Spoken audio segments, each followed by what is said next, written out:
नमस्ते। आज हामी वर्डप्रेस कसरी इन्स्टल गर्ने भनेर सिक्नेछौँ। वर्डप्रेस कसरी इन्स्टल गर्ने? तपाईँलाई सुरुमा तपाईँको होस्टिङ कन्ट्रोल प्यानलमा लगइन गर्नुहोस्।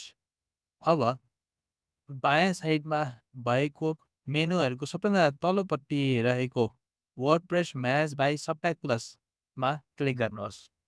तपाईँले अब वर्डप्रेस म्यानेजमेन्टको स्क्रिन देख्नुहुन्छ र त्यहाँ इन्स्टलमा क्लिक गर्नुहोस्। त्यसपछि दाहिनेतिर रहेको क्विक इन्स्टल बटनमा क्लिक गर्नुहोस्।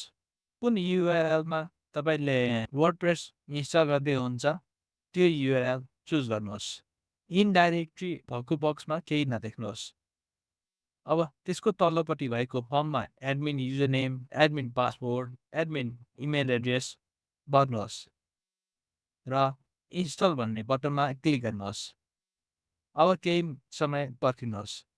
केही समय पर्खिएपछि तपाईँको स्क्रिनमा सफ्टवेयर इन्स्टल सक्सेसफुल्ली भनेर एउटा मेसेज आइरहेको हुन्छ, जहाँ तल्लोपट्टि वेबसाइटको युआरएल र एडमिनको युआरएल देखिन्छ।